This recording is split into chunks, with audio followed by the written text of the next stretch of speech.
আসসালামু আলাইকুম। আজকে আপনাদের মাঝে অসাধারণ ফুলকপির ভর্তা রেসিপি নিয়ে হাজির হয়েছি। এই রেসিপিটা এত মজা, বানিয়ে না খেলে বুঝবেন না। প্রথমে কিছু ফুলকপি ধুয়ে পরিষ্কার করে নিয়ে নিয়েছি সামান্য পরিমাণ পানি দিয়ে। এরপর এতে 1 চিমটি পরিমাণ লবণ এবং 1 চিমটি পরিমাণ হলুদ গুঁড়া দিয়ে নিব।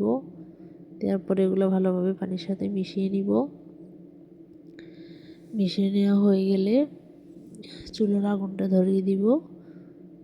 ধরিয়ে দেওয়ার পরে এগুলো যখন বলক উঠে আসবে তখন ঢাকনাটা উল্টিয়ে দিব। উল্টিয়ে একটু নেড়ে চেড়ে দিয়ে তখন আর ঢাকনা দিব না, পানিটা পুরো শুকিয়ে নিব। এটা যখন শুকিয়ে আসছে তখন এর মধ্যে সামান্য পরিমাণ সরিষার তেল দিয়ে নিব। সরিষার তেল দিয়ে এগুলো ফুলকপিগুলো আবার সরিষার তেলে একটু ভালোভাবে ভাজা ভাজা করে নিব, এতে যাতে সরিষার তেলের ফ্লেভার ফুলকপির ভিতর ঢুকে। এটা তাহলে খেতে দারুণ লাগবে।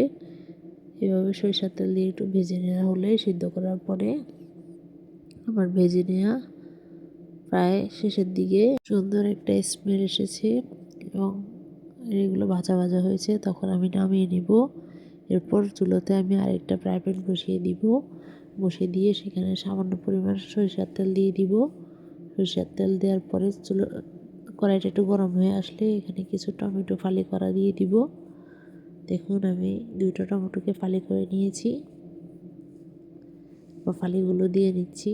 দেওয়ার পরে আমি এখানে 1 চিমটি পরিমাণ হলুদ গুঁড়া এবং 1 চিমটি পরিমাণ লবণ দিয়ে দিব। দেওয়ার পরে টমেটোগুলো এক পাশ হয়ে গেলে উল্টিয়ে দিব এবং আরেক পাশ সিদ্ধ করে নিব। এভাবে উল্টিয়ে পাল্টিয়ে টমেটোর দুটো পাশ সিদ্ধ করা হয়ে গেলে টমেটোগুলো নামিয়ে নেব চুলো থেকে। দেখুন এক পাশ হওয়ার পর আমি উল্টিয়ে নিয়েছি। এরপর দুটো পাশ হয়ে গেছে। এরপর আমি টমেটোগুলো নামিয়ে নিব ফ্রাই প্যান থেকে। নামিয়ে নেওয়ার পরে একই ফ্রাই প্যানে আমি কিছু পেঁয়াজ কুচি এবং 2টো রসুন দিয়ে এগুলোকে ভালোভাবে তেলের সাথে ভাজা ভাজা করে নিব।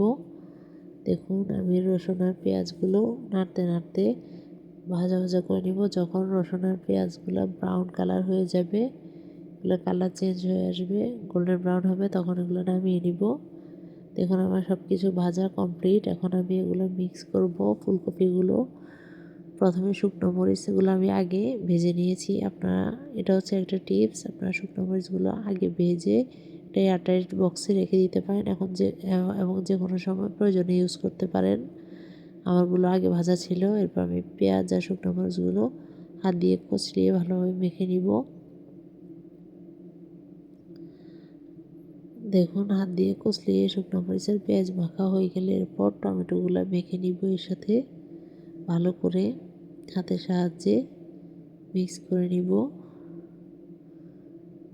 টমেটোগুলো মেশানো হয়ে গেলে শুকনো মরিচ, পেঁয়াজ, টমেটো সবগুলো একসাথে মেখে নিব ভালোভাবে।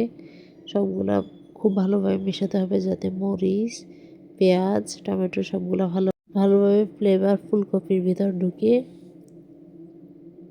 আমার মাখাগুলা প্রায় কমপ্লিট।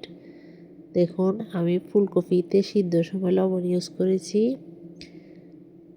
এই জন্য লবণটা একটু বুঝে দিবেন। টমেটোতেও হালকা লবণ দিয়েছি সিদ্ধ করার সময়। এরপর আমি উপরে কিছু ধনিয়া পাতা দিয়ে দিব আগে থেকে কুচি করে রাখা। এরপর সামান্য পরিমাণ লবণও ইউজ করব।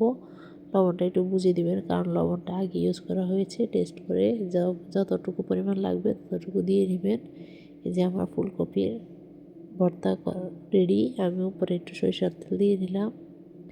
আমি পুরো ফুলকপিটা সরিষার তেল দিয়ে তৈরি করেছি, তারপর উপরে একটু সরিষার তেল দিয়ে দিলাম। এই রেসিপিটা করে খেলে বুঝবেন এটা কত মজা। আমার ভিডিও ভালো লাগলে লাইক, কমেন্ট, শেয়ার করবেন, সাবস্ক্রাইব করতে ভুলবেন না। আল্লাহ হাফেজ, আসসালামু আলাইকুম।